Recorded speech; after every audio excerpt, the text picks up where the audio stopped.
O Império Hitita foi um antigo reino que abrangia grande parte da Anatólia e o noroeste da Síria até o Ugarit e a Alta Mesopotâmia, do século XVIII a.C. ao século XII a.C. O nome de Et, filho de Canaã, foi perpetuado na capital hitita de Atusa, em Hitita, Uru-Atusa, perto da moderna Boğazkale, na Turquia.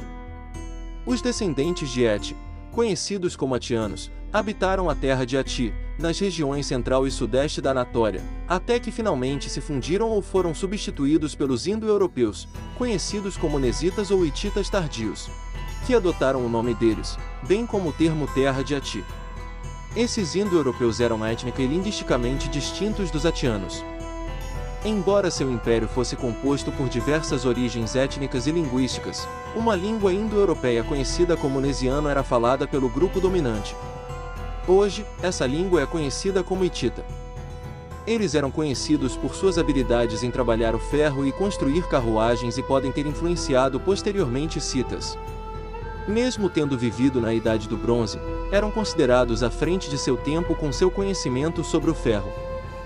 A descoberta do Império Hitita pôs fim às dúvidas sobre a validade da Bíblia, pois o Império Hitita foi um dos maiores já mencionados na Bíblia e um dos mais elogiados. A Bíblia menciona continuamente o Império Hitita como de grande poder e autoridade. Urias, o Hitita, que era casado com Batseba, é apenas um exemplo de um Hitita significativo. O Império Hitita floresceu durante o século 17 a.C., 1650, na mesma época em que os últimos mamutes foram extintos, e caiu por volta de 1200 a.C. Após a queda do Império Hitita, os Tabali, uma tribo descendente de Tubal, se mudaram para o território desocupado pelos hititas, estabelecendo 21 cidades-estados. Uma região de seu território ficou conhecida como Subartu, na Alta Mesopotâmia. Os Tabali ou Toboli migraram pelo Cáucaso como tantos outros antes e depois deles. Uma vez no sul da Rússia, eles se identificaram com os moscovitas e sármatas, estabelecendo-se por um tempo ao longo do rio Volga. Bom, o editor de viagens de Marco Polo tem o seguinte a dizer: o Bulgar ou Bulgar, aqui mencionado, é o nome de uma cidade e extenso distrito na Tartária, situado a leste do Volga e agora habitado pelos Bashirs, às vezes distinguidos dos búlgaros do Danúbio, pela denominação de Grande Bulgária. Parece, portanto, que Volga e Bulga são a mesma coisa, parecem ser idênticos à raiz do nome Tubal. Huxley concorda que o nome Volga evoluiu para a Bulgária. Tubal, portanto, dividiu-se em duas, como tantas outras famílias. Um ramo migrou para o norte, o outro para o oeste. O grupo que se mudou para a Península Balcânica ficou conhecido como búlgaros, misturando-se com os sármatas e adotando sua língua e costumes eslavos particulares. Havia uma cidade chamada Bulgar no rio Volga, perto do rio Kiama, na terra dos búlgaros, também conhecida como Bulgária. Curiosamente, um líder dos exércitos cazares que preencheu o vazio deixado pelos Toboli após a migração do sul da Rússia foi chamado de Balca. No Volga atual, tudo o que resta da outrora grande cidade de Bulgária, mencionada por Marco Polo em seu primeiro capítulo, é uma pequena vila. Por um tempo, tornou-se a sede do domínio mongol no século XIII. O nome das montanhas Aemus foi alterado para Balcãs, no sudeste da Europa, depois que os Toboli se estabeleceram lá. O nome lembra as colinas dos Balcãs e a Baía dos Balcãs, ao longo do Mar Cáspio, onde Tubal se estabeleceu. Talvez o nome Toplica na Bulgária seja um derivado de Tobol. A segunda sílaba da palavra Bulgária é de origem centro-asiática, sendo encontrada no nome de Kachar, no Planalto de Pamir, onde alguns de Tubal viveram. Os búlgaros conquistaram os eslavos nativos naquela terra. Até hoje, existem dois tipos na Bulgária, um tipo alto e de cabelos escuros, e um tipo mais baixo e mais claro, descendentes dos outros eslavos. O outro ramo dos Toboli migrou para o norte, talvez dando seu nome ao lago Balaton-Balta e ao Mar Báltico. Hoje, eles estão assentados a nordeste de Moscou, ao redor de Tobolsk. Há também a tribo de Tubalai que vive nas margens do rio Tuba e, embora falem turco, podem ser samoiedos.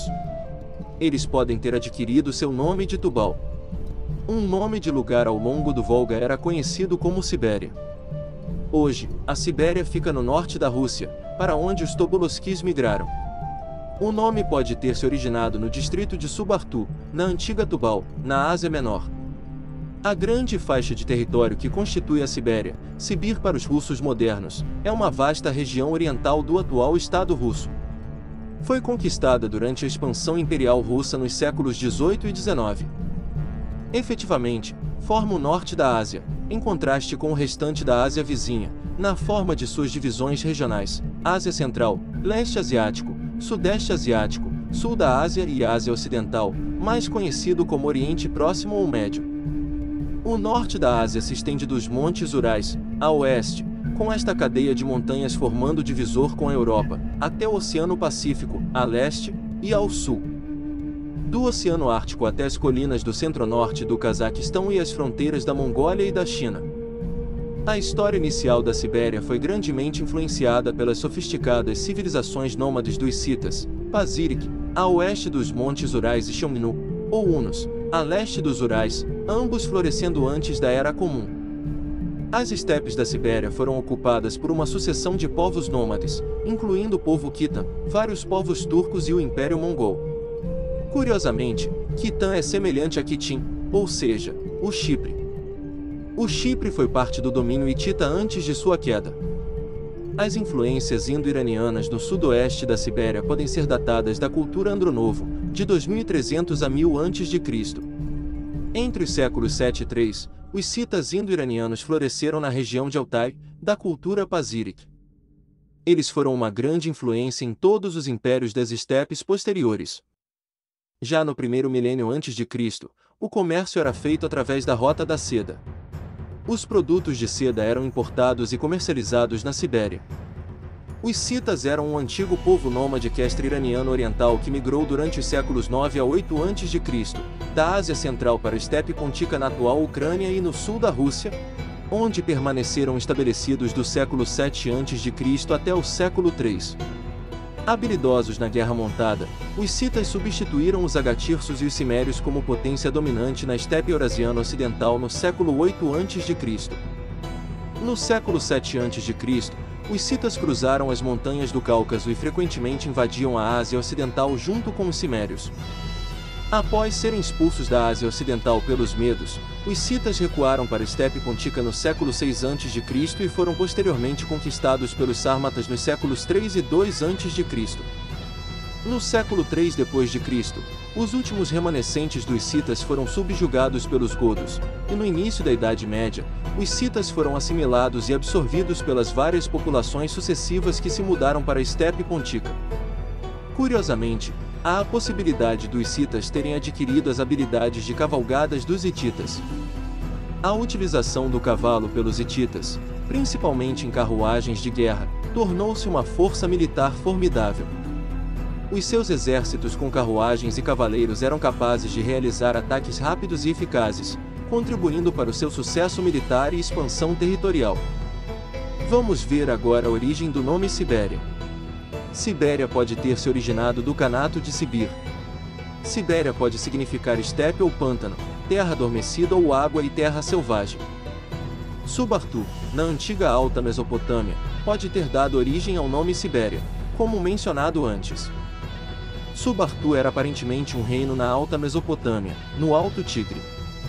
A maioria dos estudiosos sugere que Subartu é um nome antigo para pessoas da Alta Mesopotâmia propriamente dita, no Tigre e a oeste, embora existam várias outras teorias que o colocam às vezes um pouco mais a leste ou ao norte. Sua localização precisa não foi identificada. Do ponto de vista do Império Acadiano, Subartu marcava o horizonte geográfico do norte, assim como Amurru, Elão e Suméria marcavam oeste, leste e sul, respectivamente, funcionando como um termo para significar norte. Subartu pode ter estado na esfera geral de influência dos hurritas, vizinhos dos hititas. Subartu significa vista plana. Assim, esses povos da Anatólia ou Oriente Médio migraram após a queda do Império Hitita e fundaram várias cidades e lugares com nomes derivados de Tubal, um dos filhos de Jafé. A Sibéria foi parte dessa migração pós-hitita. Curiosamente, as origens do nome Ásia parecem residir em uma confederação na Anatólia Ocidental conhecida como Assuva ou Assua, Arzava. Certamente, Por volta de 1400 a 1300 a.C., essa confederação já havia sido formada por vários estados regionais menores que, coletivamente, eram aliados ao Império Hitita que dominava a Anatólia naquela época. A cidade de Troia também era membro dessa confederação. Ásia era a palavra para se referir à Anatólia, ou ao Império Hitita. No entanto, uma palavra muito mais antiga pode ser a base do nome Ásia. Esta opção está relacionada aos indo-europeus e sua expansão a partir da estepe Pôntico-Cáspia para dominar a Ásia Central. Assim, concluímos que a Sibéria tem muito a ver com os hititas.